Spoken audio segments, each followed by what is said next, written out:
Hey guys, welcome back to Critical African Thinkers. As you know, this is a place where we examine everything under the microscope of logic to ascertain what is most factual and logically consistent. So imagine this scenario where an unstoppable idiot meets an unmovable idiot. What happens? What happens when an unstoppable idiot meets an unmovable idiot? That is the situation you find in this interaction that I'm going to cover today. Stephen A. Smith and Bill Maher. These people are in their own rights idiots. And you might be taken aback at why I'm starting out this stream by just insulting these people. But we're going to find out during the course of this interaction why those labels perfectly apply to these two people. One is a pretend comedian in the person of Bill Maher, who his audience, I don't think he even has an audience because they laugh at everything he says, every unfunny thing he says. It's like there's a laugh track or there's a signal for the people to just laugh. It's not funny. Stephen A. Smith, on the other hand, is just a very loud person. He thinks that by shouting so much, maybe that makes him somehow right. Anyway, so they were talking about APAC, they were talking about Israel, the Iran war, they were talking about Mamdani, and so on and so forth. And between both of them, the amount of idiocy that was traded between both of them was so much, and it was a draw. Essentially, it was a draw.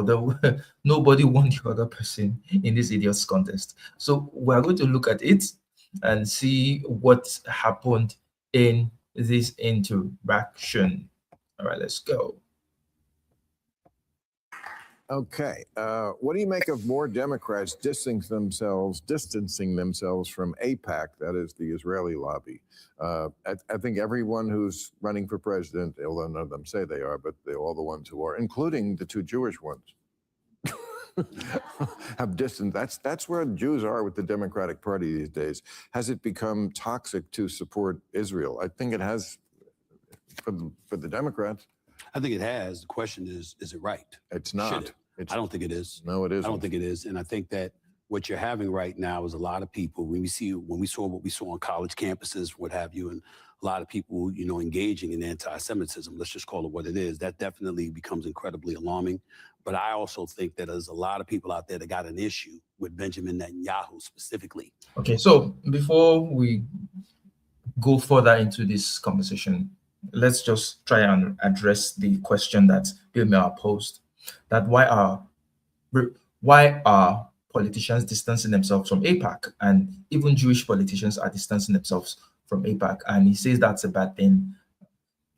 Shouldn't it tell you something that Jewish politicians themselves are distancing themselves from Israel, from AIPAC? Shouldn't it tell you that something is off? Are you going to accuse the Jewish politicians of being anti-Semitic themselves? And then Stephen A. Smith comes in, like, the establishment shield that he is, to say any protest against the genocide that Israel was carrying out, any protest against that is anti-Semitic. Where does that even come from? But this is the narrative that is being painted. If you have an issue with what Israel is doing, if you call out what Israel is doing, if you are vocal against what Israel is doing, you are labeled an anti-Semite, not minding the fact that many of the most vocal voices against Israel are Jews themselves. I mean, someone like Norman Finkelstein and some other very prominent Jewish people who take an issue with what Israel is doing. It's a foreign country. It's a country like any other country that should be able to be criticized like any other country without having this level of anti-Semitism slapped on such criticism. Now, Stephen A. Smith is going to go into his own version of trying to be nuanced, and it falls flat anyway, but he attempts. So we'll give him F for effort. And unfortunately, they keep castigating the entire Jewish community when they're not realizing there are an abundance of people within the Jewish community that have a problem with his leadership, and they're not differentiating between the two, and that's problematic. Now, on the surface, what he said makes sense. There should be a distinction, and I think this should apply across. There should be a distinction between the leadership of Israel, Israel itself, and Jewish people. Those three things are by no means the same. I mean, not all Jewish people are Israelis. So even though most Israelis are Jewish, it doesn't mean that all Jewish people are Israelis. So if you are being critical of Israel, you should be specific about what you're being critical of. It's not Jews per se that you are being critical of. However, many Israelis, many Israelis or most Israelis support what Benjamin Netanyahu is doing. So the distinction it's a distinction without a difference. Most Israelis, most Jewish Israelis support what Netanyahu is doing. In fact, there are many who even think that he's not radical enough. There are many who think he's not radical enough. So how when you are criticizing that nation, that country, then it shouldn't be a problem to say the government is a representation of the general feelings of the people. And if it's a genocidal government and you find Jewish Israelis, participating in such genocidal actions and rhetoric, where they are blocking aid trucks from going into Gaza, where they are holding festivals, overseeing Gaza being bombarded, where they are calling Palestinians dehumanizing language, and so on and so forth, then the distinction becomes one without a difference. The only distinction I can make is that, when you are being critical of Israel, be critical of Israel. It's not Jewish people, it's Israel, and not Jewish people as a whole. So, like I said, on the surface, is nuance makes sense, but if you dig a little bit deeper, it's a distinction without a difference. Well, yeah, that's part of it. I think it's a much bigger issue than that. I think when you're a Democrat and you don't take money from AIPAC, which they have forever, what you're saying is Israel is a monster country and this is dirty. It's a dirty country and this is dirty money. And that gives permission to a lot of people who are actually anti-Semitic to say, well, you know what, if a Democratic senator won't take their money, this must be a dirty country. Let's also remember as well that you got a lot. So who gives a shit about what the anti-Semites say? I mean, if you are in good conscience refusing AIPAC's money for valid reasons, why does that matter if some anti-Semitic person is going to look at that and say, ha, because you're refusing to take money from Israel means Israel is a bad country? Ask yourself, why are Democrats, politicians, all of a sudden refusing to take money from AIPAC if they've been taking money from them forever, since forever? Something must have changed. It can't just be business as usual. And this is where the idiocy comes in. Bill Maher is uncritical. He's not intelligent enough to put the pieces together to say something is afoot, something's not right here. If these politicians who have, if a country that has had bipartisan support for most of its history, and then all of a sudden politicians are pulling back from them, it's not, you don't just jump to anti-Semitism as the explanation for that, or that this country is evil as the explanation. The country must have done something, and it did do something. It committed a genocide in Gaza and still continues to do so. So if, for example, politicians have overlooked these atrocities in the past, is that the yardstick to just continue to overlook it? Because that's what we've always done. So just continue in that manner. It makes no sense. A lot of people that felt like, they're taking this position that Trump was wrong to go after Iran or what have you, but practically every president before him would complain about Iran and how Iran needed to be dealt with. But then all of a sudden he doesn't, and it's a big problem. Now, I'm not saying that he's handled it entirely correctly. Please don't get me wrong, because he hasn't. But the flip side to it is that you got a lot of damn nerves to be in the face of American people saying for numerous administrations, Iran is a problem. They have to be dealt with. Iran is a problem. They have to be dealt with. And then this man deals with them, and then all of a sudden you're complaining about him now. So how much of a problem has Iran been these past 47 years that it had to be dealt with? How exactly has Iran impacted the US? What has Iran done to the US? Why is Iran being picked on in this manner? Of course, all the US presidents have been fear-mongering about Iran all these years. They've been wrong. Iran hasn't done anything to them. So The fact that politicians used to support that stupid rhetoric does not mean they should continue to support the stupid rhetoric, especially at a time when aggression against Iran comes at a very high cost. The US is literally begging other countries to use their air bases to strike Iran. Do you know what it means? The US has 13 bases in the Middle East and they cannot use any of them at this point in time because Iran has decimated them because Trump decided to launch a stupid war against Iran. I mean, it is unthinkable that any country would even dare to attack US assets in that manner. But Iran is literally fighting for its existence, it's fighting for its life, and it has a right to self defense. The US attacked it unprovoked, Israel attacked it unprovoked, and it is responding in kind. Do you know the amount of US infrastructure that has been destroyed, the amount of money that has been burnt? And this guy thinks, the stupid, all the presidents of the war, criminal presidents of the US in the past, they may have had this rhetoric, which they may have been doing it for political reasons, right? Because the American government needs to have an enemy to focus on. If it's not Iran, it's China. If it's not China, it's Russia. They need to have that is they can only exist. They can only justify their existence in the context of having someone to hate, someone as an enemy. That's the only way the American government can justify its actions, having military bases all over the world. It's literally begging. If Iran wanted to, if Iran wanted to harm the US, if Iran is genocidal enough to have wanted to harm the US all this while, it would have done so. We can clearly see now that it had the capability to do all of this. But Iran has been the responsible party in this conflict so far, right from when Israel first attacked it last year. Their response has been measured. And I really don't even get why they haven't gone all ballistic, why they're still holding back. They're still trying to give Trump an out to say, okay, let's limit the damage so we can find a peaceful resolution to this. So the fact that most US presidents have said that about Iran doesn't make it true.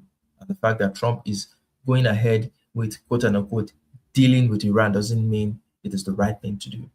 So this is another stupid attempt at being launched by Stephen A. Smith, which also falls flat. Right. It doesn't really make sense. There's a lack of consistency. Would you take AIPAC money? Actually, it's interesting. I mean, long before October 7th, I stopped taking AIPAC money, not because of Israel or any other issue like that, but because they were giving money to people who had been participating in January 6th. And for me, who was giving money? So you ask yourself, why is the question, should you take AIPAC money? Would you take AIPAC money? Not that was the question he asked. The real question should be, should you be taking money from an organization that represents a foreign government? Why should you take money from an organization that represents the interests of another government and not the interests of the American people? That should be the question. But as I said, Maher is too stupid to understand the implications of the questions that he's asking. He's saying it as a given. Should politicians take Russian money? Should they take money that is from an organization that is pushing the interest of Russia or even Iran? I mean, they are Iranian Americans. The Americans from who have roots from all countries all over the world. Should you take money from a country that is from an organization in the US that is sympathetic or pushing the interests of the Chinese government? Should you do that? That should be the question. But here he is berating her for not selling out her country, even though she's been selling out her country before now, and she only decided to stop selling out her country because of their support for the January 6th uprising and the January 6th coup that Trump wanted to carry out. Now, this does not make this woman a good person, because as we'll come to see later on, the reason why she even stopped taking APAC money, apart from the fact that it supported generous, was because she was personally affected. She was at risk of harm. She had to lock herself in her office.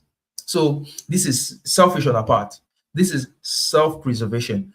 Perhaps if she wasn't in Congress at that time, she wouldn't have felt the need to say, cut ties with APAC. She would have felt the need to continue taking money from them. But because she felt that APAC supported people who threatened her life, then that becomes, the red line for her. APAC, they give money to both Democrats and Republicans, and people who had been involved in inciting January 6th, they were giving money to. And as someone who barricaded herself in her office on January 6th, I didn't agree with that. And so back in 2022. So there you have it. That's the reason why she isn't taking APAC money, not because she feels that APAC is some, foreign influence on American politics. It's because the actions of APAC impacted her safety. That's why. That's the simple reason. That's when I had that kind of conversation. So long before the last couple of years.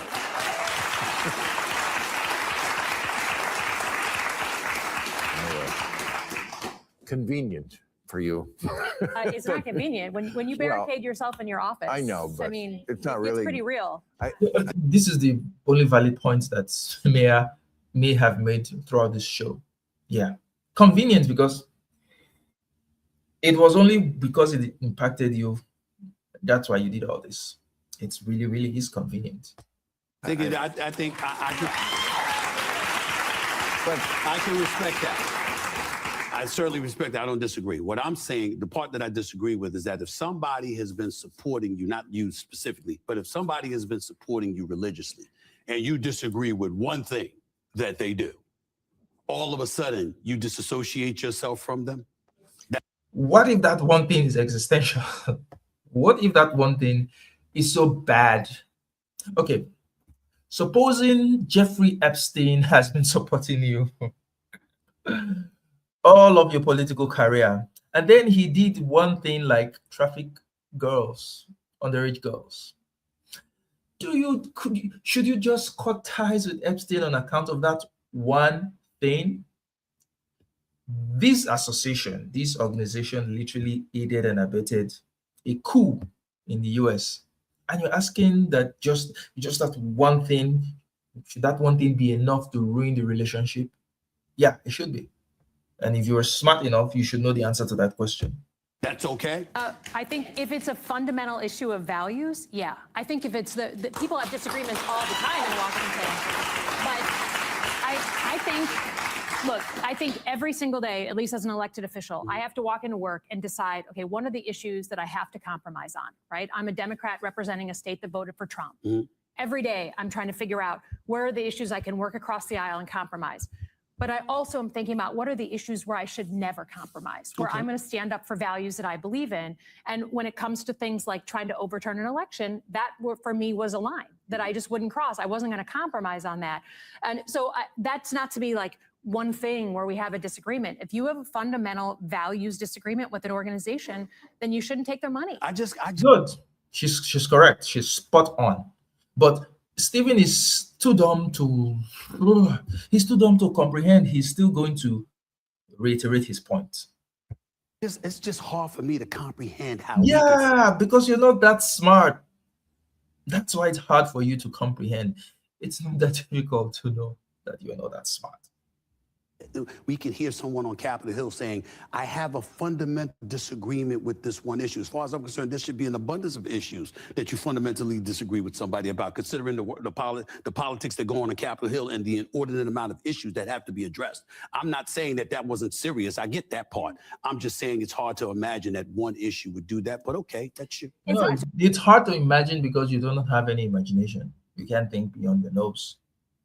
That's it. I mean, frankly, I think a larger issue for people is if you are, and this is separate. How do these people live with themselves? You either have to be that stupid or you're just performing, and you demean yourself in that manner for what? My goodness. Your reason to do so. But if people are in a fad-based way deciding, oh, is this unpopular? Is this going to get me less likes? And I will then stand for that. That makes me very skeptical about what you'll stand for at all. And that if it's a matter of, if people don't like that I do this, are you simply hiding your hands in the long run and doing what you want? I'm very, very skeptical of any politician who decides what they believe in based on what people give them likes for. Well, that's my larger issue of it. But at the same time, the same token, if people have a real reason to deny why they're getting that funding, and if big money can get out of politics more broadly, so that money does not dictate how That's not going to happen after Citizens United. Well, but it ought to happen, and that's the difference of it, and that's where our government really is supposed to be about, bridging the gap between what ought to be and what is. Yeah. Well. Yeah, well said. As I said, Stephen is too dumb to comprehend that. That's why I said that's never going to happen.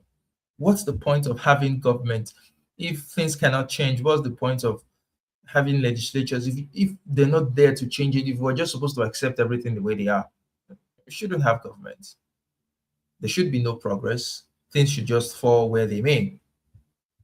I mean, every time any representative, you're always having to serve two masters at once. One is that you are a representative of the people, but you also want to be a leader. Yes. And you have to always make that call. To me, what the Democrats what, are not. What is the contradiction between representing a people and being a leader? Why should those 2 points be in contradiction? They should be in alignment. I mean, a leader should represent their people. That's what it should be. So I don't get the point he's trying to make. Not doing with this is leading. The energy in their parties with the young people who learn everything about Israel on TikTok. They don't know shit.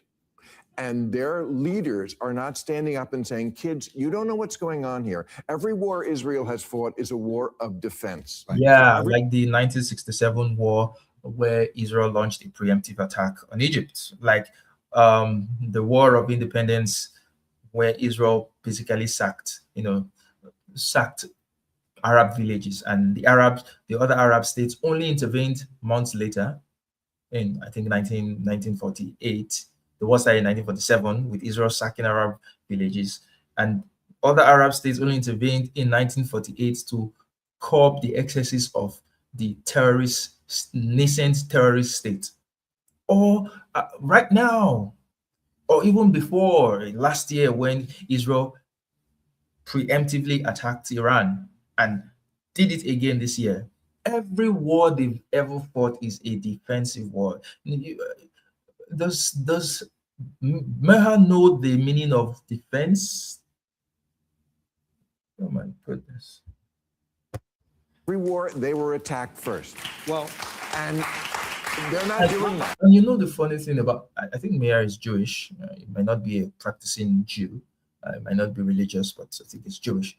The thing I found out about many of these quote-unquote atheist Jews, including someone like Sam Harris, who has, in a very twisted way, has been invoking religious language in defense of Israel. The thing about these so-called secular Jews is that conveniently, they support a theocratic state, a religious state, for some weird reason. They are able to, put down their critical heart, their heart that is critical of religion, they're able to put all that. They forget all of that when Israel is concerned. They give Israel the pass somehow, magically. And it's the same thing with the founders of Israel, who many of them were secular atheistic Jews, but were somehow convinced that God gave them the land. And you ask yourself, you don't even believe in God. So how are you selling the story? And you find it repeated. You find it repeated.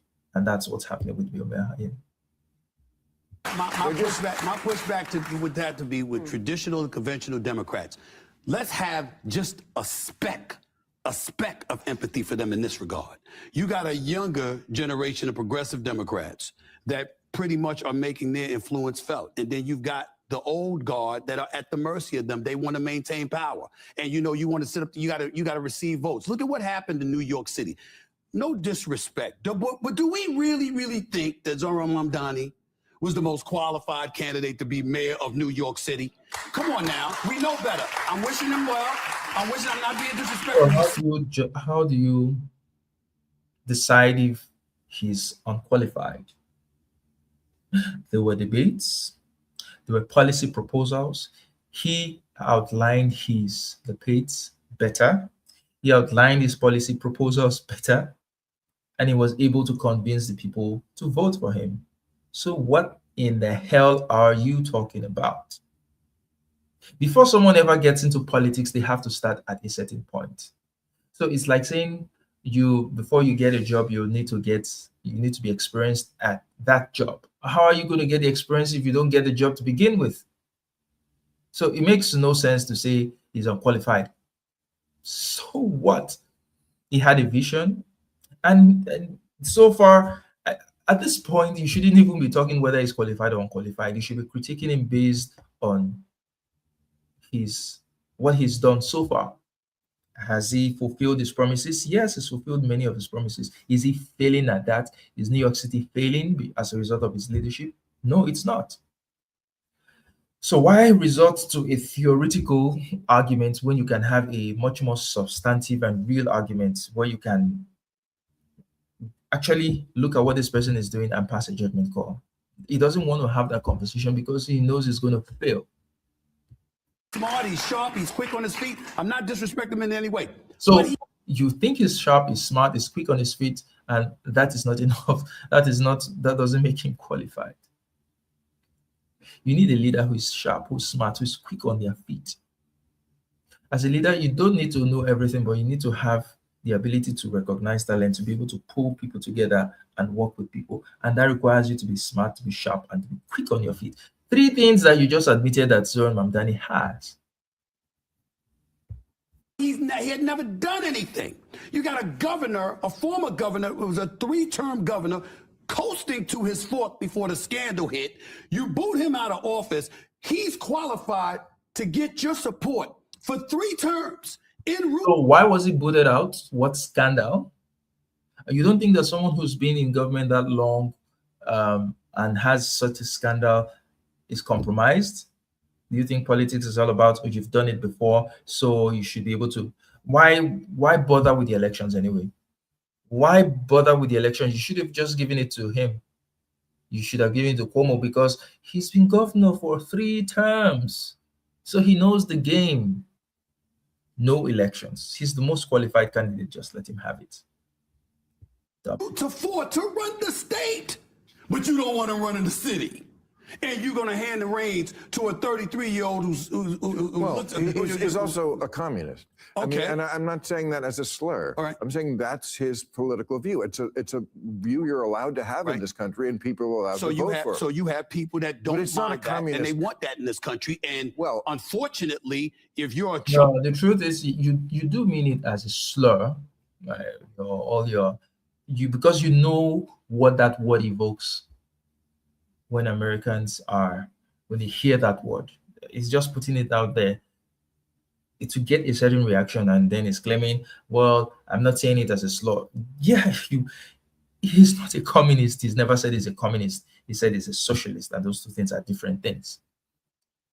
But even though he says he's a communist, why don't you judge him based on how he has turned New York City into a communist hellhole? Look at it for yourself.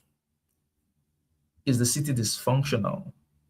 Has the city falling apart? Is it improving security-wise? I think there were some reports that show that the subway has become safer since Mamdani got into office, and some other reports that have come out, some pretty positive things that the guy has done.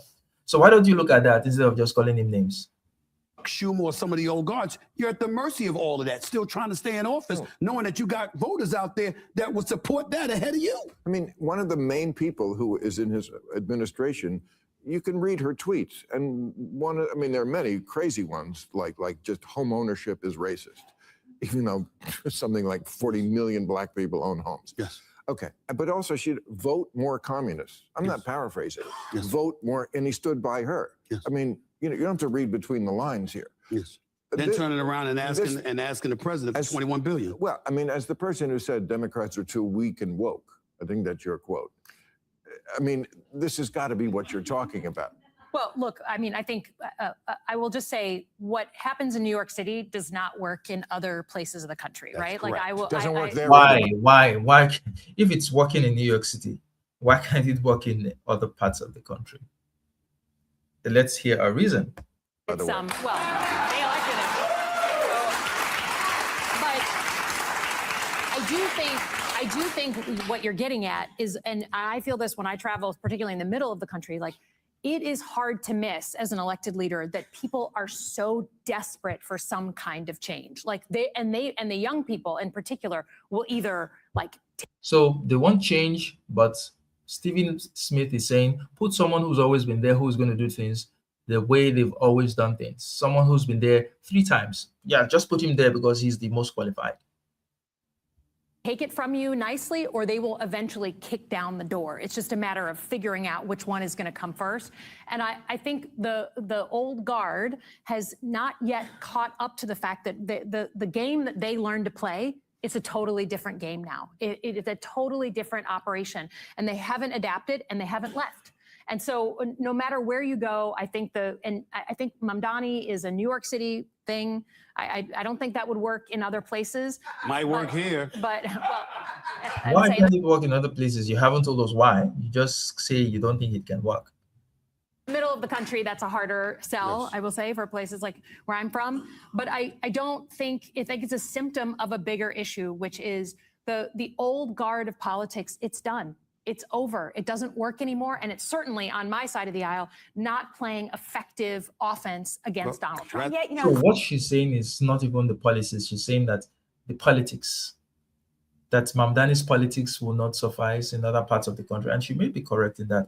But look at the policies. I think that's what should be more relevant. Would his policies be effective in other parts of the country? there are things to be learned from Mamdani. You can take politics aside, policy aside.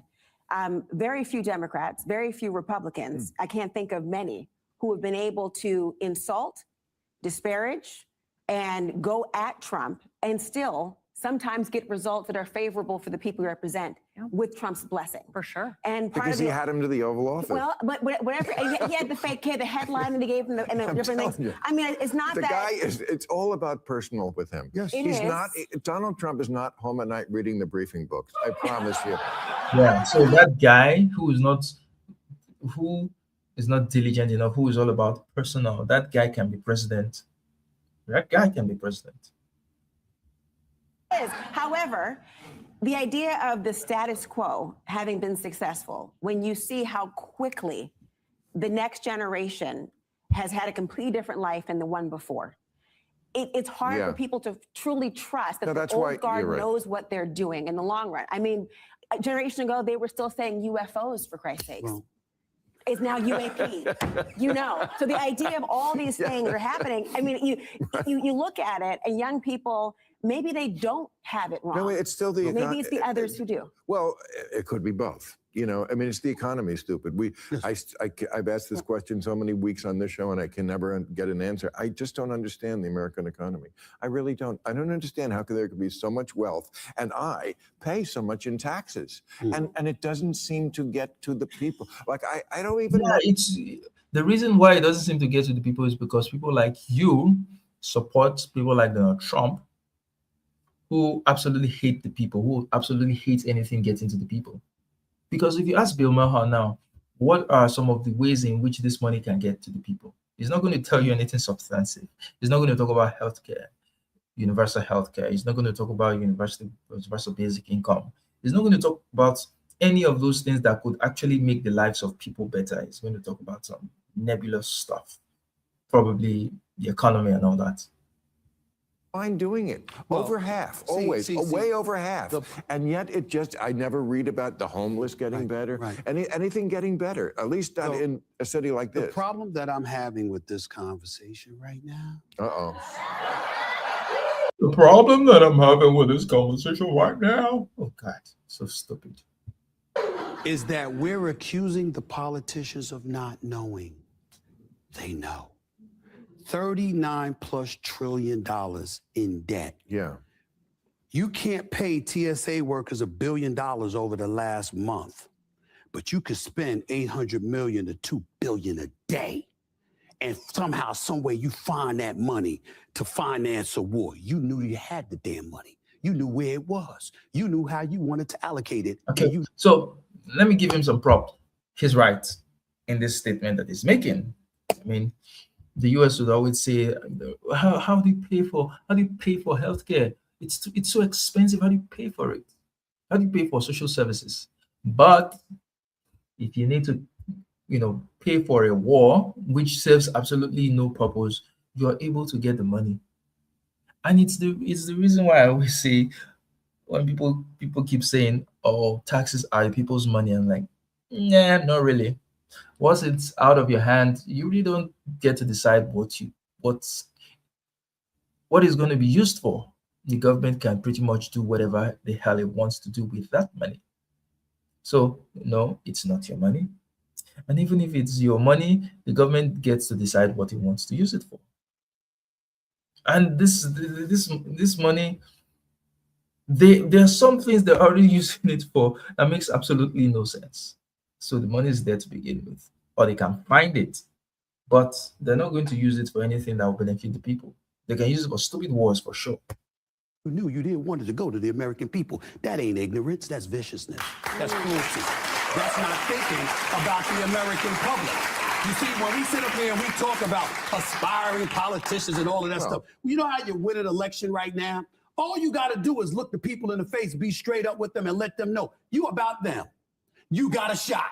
That's all you got to do, because you look anywhere else. Where's the leadership? Look at the Republican Party right now. It's Trump. You know what I said the other week on my show? I said, y'all do know he's leaving in 2028, right? Unless he circumvents the 22nd Amendment and runs for a third term. He's leaving. J.D. Vance, you ain't him. Don't think you are. Marco Rubio, thank God he doesn't try to be. The rest of these people fawning over him in such embarrassing fashion, you ain't going to be him. And the Democrats, my God, please find somebody who can lead. Gavin Newsom is out here in California. One is right. He just hates his energy. Out here in California, pulling off in his own way what I think he wants to. He's being known more for trolling Trump on his podcast or with other interviews than what he's actually doing in the state of California. They think that's leadership because they don't have it. They know what they're doing. These politicians know. They know where the money is. They know how to get some of it too. Because Marjorie Taylor Greene came into office, she was worth a couple of $100,000 according to the reports. How the hell you leave departing and you worth $25 million? Where it come from? I work every day. I make a pretty good salary. I ain't making $25 million. Working on Capitol Hill with a salary that's less than $400,000 by accident, somehow, some way, lobbyists up on Capitol Hill, you vote in one way or another, making sure that you assuage their concerns and appeal to them and all of this other stuff. And in the meantime, you getting paid, but the American people ain't. That ain't an accident. How do you really That feel? ain't an accident. Okay. They know what they do. Nice speech, good speech. Now ask Stupid A. Smith, Stupid A. Smith. Ask him, how would he like, supposing that money that Trump is using for stupid wars is going to be reallocated to benefit the American people, how would he like that money to be deployed? Do you think he'd support something like universal health care? Do you think he'd support something like universal basic income? Do you think he would even support something like, free education? Do you think he'll support policies that actually benefit people? The simple answer would be no. So even in his braggadocious takedown of the system, he's still playing within the system. He's playing the same game. They know what they're doing. They just haven't been called on it. But stay tuned. Stay tuned. Okay. How do you stay on character this much? How do you? This is just such a clown performance. It's a clownish performance. His energy, his performative outrage is just. There was something I wanted to argue with 5 minutes ago in there, but I can't remember what it was. Something about I don't the think war. you can remember anything. I don't think Bill Maher has the capacity to remember anything that is substantive. I think whether they're fighting this war or not, I think the same amount of money would be going to the people. I don't think it affects it at all. And I think, the first job of government, The reason why governments became into existence is defense. And if a country is like Iran was about to get a nuclear weapon, I don't mind spending that Neither kind of do I. money. Okay. I don't mind. I mean, I'm you just said saying, it was vicious. no, what I'm saying is somehow, some way you found the money for that. But No, so bullshit argument, because Iran has been 2 weeks away from getting the weapons since 20, 30 years ago. You can't tell me that Iranians are that dumb that they couldn't have acquired the weapons over the course of 30 years. You're not selling me on that argument. So, no, Iran wasn't about to acquire nuclear weapons. And even if it did, so what? Iran cannot threaten the US. Iran is not suicidal enough to launch a nuclear attack on the US. It's not even possible. Not even Russia would attempt to launch a nuclear attack on the US. That's suicide. How many bombs, how many nuclear weapons can Iran actually reasonably make and deliver to the US? It's a non-existential threat. But the US government has to have something to justify their aggression, to justify their bloated defense budget or war budget.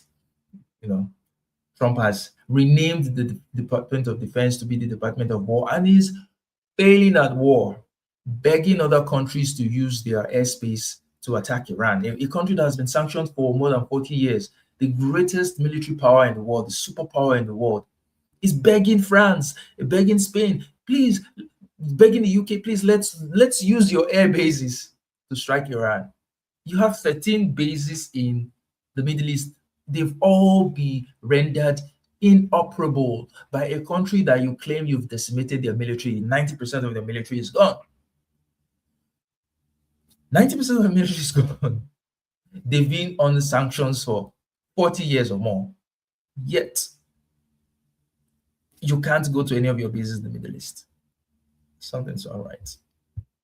But could it take it? If you can spend $200 billion a day, you can find a way to spend $1 billion in a month, so TSA workers aren't getting aren't missing checks. He could have done it 5 weeks ago. That's they what I'm suddenly saying. found. That's what I'm saying is cool. No. Not funding the war. That's what I was saying to you. Everything is a hostage situation. Yes. They could have done it, but no.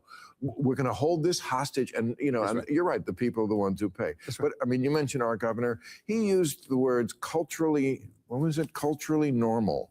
He said the party needs to get more culturally normal. He needs to get more culturally normal. Why is that funny? I don't get. What is It's just the truth. It's just the truth. I actually like Gavin Newsom a little bit anyway, but it's just the truth. I like him. What does that mean to you, culturally normal? What do you think he means? What does it mean? I do not know what he means, but I will. I don't. But I will tell. Nobody knows what it means, but they're laughing at it, at the joke. I don't get. So this is why I think that Mayor's audience is just bots or people paid to laugh. I think they have a cue card to laugh. So when someone says something, the card goes up as a laugh, or when they say clap. Because if you even look at it, the way they clap is not natural. If you're having an audience and someone is saying something, some people vibe with what you're saying and clap, others may not vibe with it and don't clap, except they're all bots, they're all thinking in the same direction, in the same way. The pattern of the clap shows unanimity. Everyone is just clapping, which shows it's either not a live audience or the audience pre-selected to just respond to certain cues and clap or laugh. Tell you, I mean, that again, I come from Michigan, where like the average person just is a very pragmatic, like put your head down and wants shit to work. Right. That is it. And so I will be honest, we made hats at the end of my last campaign that just said Team Normal. I don't give a shit if you're a Republican or Democrat and independent, just like live in the zone of practicality. And the far right and the far left live in a different universe. And it does not represent that middle. And so to me, I don't know what he meant, but I think the average person understands that like sometimes you just take the simple way out and everyone can agree. So about 45%, they're saying 45% of folks in America, whether they vote Democrat or Republican, they're really independent. It's about 45%, which means that you're going to have a chunk of the American population that's going to influence these upcoming elections. And I'm looking forward to it because it needs to be influenced. As far as I'm concerned, not you, not talking about you, but most folks on Capitol Hill, it just needs to be purged. Well, They need to go. as long as they're They need to being go. actual policymakers and not just provocateurs. Yes. Because provocateurs are not people you should trust with any policy decisions. Right. If the whole goal of somebody is just to be visible, just to be viral, then you are going to be vicious in the long run. Right. But if That's the US president. That's your president. You're just describing Donald Trump. So how the hell did he get there? if your goal is actually to do something about the problems in a way that actually involves compromise, involves forward thinking, and also the sustainability of that decision in the long run, then that is somebody you should have an opposite. We have a lot of people who are on campaigns who are just thinking, you know what I'm going to do? I'm going to try to emulate Stephen A. Smith. I'm going They to can't try. pull that off. They can't. Right. But they're gonna You know, trying to emulate Stephen A. Smith would require you having just one brain cell. I think most people have more than that. So they literally cannot try to pull off being Stephen A. Smith. You've got to be super retarded to try to pull that off in a skill that's never been seen before. I say, I'm going to try. I'm going to try. And I'm going to say, I'm going to do his advice. I'm going to look at a camera and I'm going to tell you that I'm for you. But in reality, they are provocateurs who are for themselves. And we have to be more discerning as a voting people to know the difference. Laura, here's the deal. The problem with that is that I'm not saying to be cruel with no purpose, and I'm not trying to say just to be a provocateur, but if you need 435 representatives, the majority of them to see your way of thinking, the majority of 100 senators to see your way of thinking, guess what? Sometimes you gotta be vicious. Sometimes you got to go on national television. You got to go on a Laura Coach show. Let me tell you what this politician did. Let me tell you how they voted. Let me tell you what they were thinking. As long as you know what you're talking about, as opposed I'm to assuming they do. Well, that's the wrong assumption. I'm not saying the politicians that's actually voting on something. I'm assuming they know what This they're voting. guy's energy is so icky. Yeah. He's trying too much. He's trying too much and it's so off-putting. That's a bad assumption sometimes. That's the point, right? I mean, they don't always know. That's not true. No. Man, I think you would know. Yeah, I don't know that. And I will say, I mean, I think, number one, you are right that there are a whole group of people on both sides of the aisle who all they think about is how do I get the clicks? That's how they decide their but you're day. saying they don't even know what they're voting on? No. Wow. Okay, I'm new So to they this. just up on Capitol Hill. They don't know what the hell they do. I'm new to. Yeah. Again, why are you always so Why is surprised? this shocking to you? Because he's dumb. Duh. Isn't it obvious? The fact that Maher is even asking that question shows that he is dumb too. Oh my God. The only redeeming part of this conversation is the two women who were there who made a little bit of sense. Maher obviously makes no sense. He's a shield for Israel, for AIPAC. Though he's an atheist, somehow he would support a theocratic state. Israel is a theocratic state. It's whatever you want, it's a Jewish supremacist theocratic state, just like its neighbors. Just like its neighbors. It's a perfect Middle Eastern country. I've written an article that says Israel is a perfect Middle Eastern country. It is really, really well suited for that region. It is no different than its neighbors with its undemocratic apartheid system, with its ethno-nationalism and religious zealotry. That's what you find with the other Arab states. It's no different. So when you have countries like Saudi Arabia who have massive human rights abuses, repression of women, repression of religious minorities, and so on and so forth. It's the same with Israel. It's the same thing. Israel just passed a law that specifically would only apply to Palestinians, where the death sentence would be applied to Palestinians. So it means that if a Jewish person were to commit a similar crime, they wouldn't get the death sentence, but Palestinians would get the death sentence. What does that tell you? Is that not an apartheid system? You want to say, oh, the Gazans are not under our sovereignty, but your laws are applying to them, and these laws are not being applied in a way that is fair and just. So, no, Israel isn't a different country. Israel isn't a better country than the rest of the barbarians in the Middle East. It is a perfect Middle Eastern country. What do you think? I gotta wrap it up, but I just gotta say, I have a lot of people coming on the show because it is that season now where people are starting to, run for president, even though they won't admit it. And it just seems like you two who aren't running are just getting to me in a much more visceral way, effective way than the ones who are running. Noah. It's just more rambling, just more rambling. Luke Bovine says, I hear Lebanon is not so bad. Isn't it that isn't so bad? I don't know. I don't know about Lebanon. It's that bad, but it's the same story. It's the same story. I think Lebanon was a majority Christian country before, and now it's a majority Muslim country. It's the radicals taking over the country. There's been a persecution of Christians in that country, and so on and so forth. So you find such themes, replete in the Middle East. You find such almost all the Middle Eastern countries. They're not democracies. They're monarchies. But they're allies of the US. The US that goes about preaching human rights to different countries. Yet their ally Saudi Arabia literally butchered a man, Khashoggi, butchered that man in the front of the world, and nothing happened.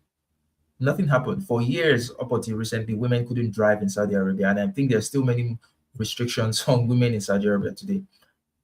Does the US say anything about it? Nope. Silent. Is it new? But you're going to look at Iran and so complain that Iran is the problem, religious repression. Iran has Jewish people. There are Jewish Iranians still living in Iran. Are there any native Jewish Saudi Arabians today? Nope. Are there Christians in Saudi Arabia today? I don't think so. Iran has a thriving Christian community. So who's the problem? So it seems here not so much what you do as much as it is your agreement with the US and with Israel. Your buddies with them, you can literally get away with anything. It's nepotism at its finest. You can get away with any crime. You can do whatever you want to do, and it goes. Yeah. So Luke Bovine says, also silly when they say the government's debt is your debt, or will someday belong to your children. Yeah, it makes no sense. Talking about taxes, as I was saying earlier, it's the government's money. You just delude yourself into thinking it's the people's money. When you don't have a say on how the money is being spent, is it really your money? When the government, I mean, there are many Americans have been opposed to the US supporting Ukraine before Trump came in anyway. But that didn't stop the Biden administration from sending billions of dollars to Ukraine. In my opinion, Ukraine should be supported because they were being attacked by Russia unjustifiably. As well, at this point in time, many Americans do not support the US's current war against Iran. Yet, American assets, American soldiers are being shipped to the Middle East. American assets are being destroyed all over the Middle East. Iran is literally running the US out of the Middle East. And things can't go back to the way they were. Iran has revealed a fundamental weakness of the US. Overwhelming firepower doesn't win wars in this century, except you really want to go all in. But the US did go all in Vietnam, and they still had their asses handed over to them. So just because you have the ability to blow stuff up doesn't mean that you are going to win a war. 20 years in Afghanistan, what did the US learn? Well, you went in to fight the Taliban. 20 years later, billions of dollars spent and possibly thousands of American troops dead. And then you handed over to the Taliban. And we can see Iraq currently unraveling right now. In fact, US, the most critical damage to US planes, war planes, have been in Iraq, not even in Iran. You see those Iraqi militias. This is the time that they're exacting their sweet revenge on the US for the invasion of Iraq. They are the ones that have shot down the F-15s and some other war planes, the refueling planes. It's the Iraqi militias. They're the ones doing that, not even the Iranians. So by the end of the day, what's Iraq was is still a mess. It's still not a success. It's not a success for the US. Militarily, you ask yourself, which wars has the US actually won in its history? Which wars? World War II? Well, that was basically the Soviets, who lost upwards of 30 million men, 30 million people. If it wasn't for the Soviets, Hitler probably would have overrun the whole of Europe, and it might have been a different story today. So, which war? Which war? Which war? Vietnam War? Nope. Afghanistan? No. Um, they just end up turning places into uh, dysfunctional states, like Obama did with Libya, right? Destroying Libya, and many of the insurgency that we're finding in Africa today goes back to that disruption in Libya. There are a lot of arms and a lot of groups flowing from there to the Sahel down to Western Africa, Eastern Africa, causing a lot of problems. It's there's almost no problem, military problem, even economic problem in the world today that you don't have the finger of the West in it. And this is not me just being, it's not me just saying this. It's the facts. It's the truth. This is not me hating on. It's just the reality. It's the reality of things. Now, my very good friend Ada has been on a roll, you know, denouncing Muslims in the UK and so on and so forth. And to whatever extent she has a point, I keep asking myself that if the West, including the UK, had not messed up the Middle East, you wouldn't have so many refugees fleeing to the UK, fleeing to Europe. You wouldn't have them. And many of them right now are Syrians. Many of them are people from Libya. Many of them are people from Iraq, right? Look Baba and says the Civil War. Yeah, you won the Civil War. That's about it. That's about the only war you can say that the US won. And the British just probably just got tired and like, just let them be. I think if the British really wanted to go in to like put their foot down, I think they could have won. Really, they could easily have won. But they probably thought it was not what they hustled. And they just left. So that's what I think. Anyway, back to the point I was making about why there are so many Muslim immigrants in the UK today and other parts of Europe.